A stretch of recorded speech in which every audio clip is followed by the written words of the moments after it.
Welcome to the Explainer. You see AI doing all this incredible stuff, right? Driving cars, making art. It can feel like magic. But it's not. It's math.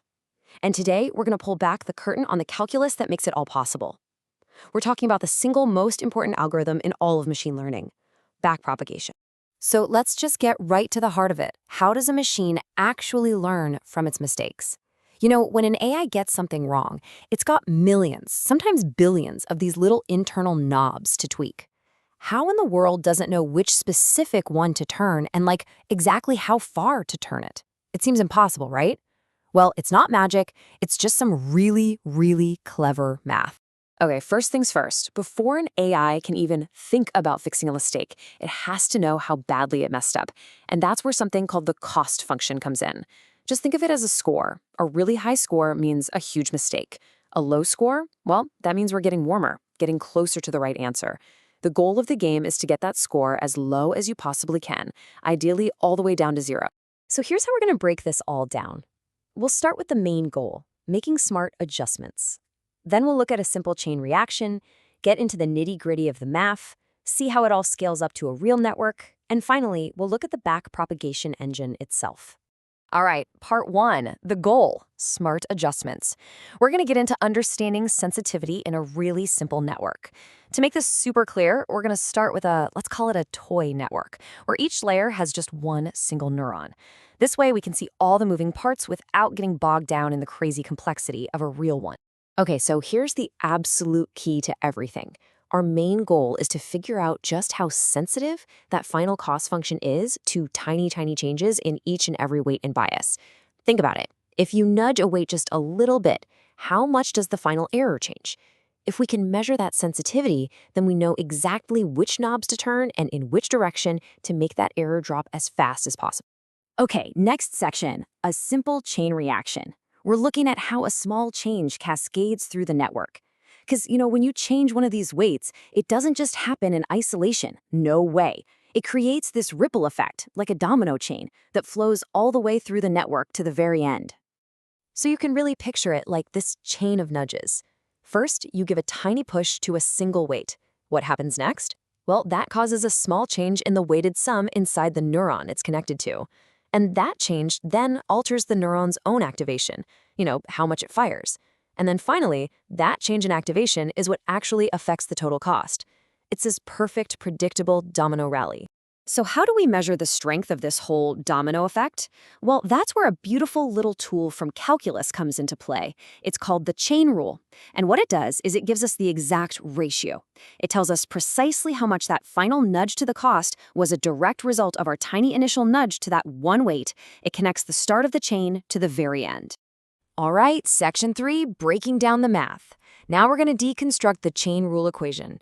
I know, the formula can look a little scary at first glance with all those symbols, but trust me, we're going to take it piece by piece and you'll see it's actually not that bad at all.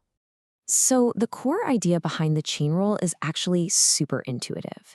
It just says that if you want to find the total sensitivity from beginning to end, all you have to do is multiply the sensitivities of each individual link in the chain.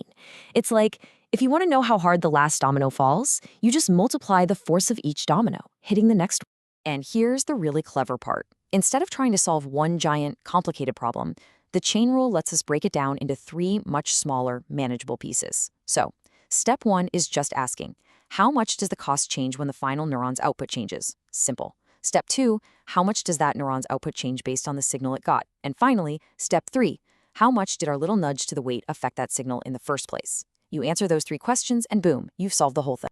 And what's great is that each of these little parts has its own neat formula, and they make a lot of sense when you look at them. Take that first one, partial C over partial A. All that's really saying is that the sensitivity is directly related to how big the error is.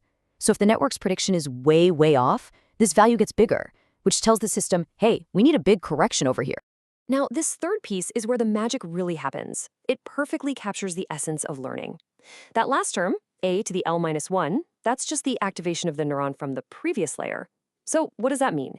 It means the influence of a weight adjustment is proportional to how strongly that previous neuron was firing. This is literally the mathematical embodiment of that famous saying in neuroscience, neurons that fire together, wire together. It's right there in the calculus. Okay, part 4, scaling to a real network. We're going from one neuron per layer to many. So yeah, everything we've just done was with a super simple one neuron per layer network. But the truly beautiful thing here is that this exact same logic scales up perfectly to a massive real-world network with thousands of neurons. The core idea stays the same, we just need to get a little bit better at bookkeeping. So when you look at the comparison, the main difference isn't some new crazy concept. It's really just that we have to add some subscripts, those little J's and K's, to keep track of which specific neuron and which specific weight we're talking about. The formulas might look a tad more cluttered, but I promise you, the fundamental logic underneath it all is exactly what we just walked through. Okay, but there is one key difference we have to account for. In our simple model, a neuron's signal went down one single path. But in a real network, a single neuron's activation influences multiple neurons in the next layer. This means its effect on the final cost actually travels down many different roads at the same time. So to get the total impact, what do? We just have to add up all the influences from all those different paths. Simple as that. And that brings us to our final section, the backpropagation engine, where we put it all together. So let's zoom out now and look at the whole shebang.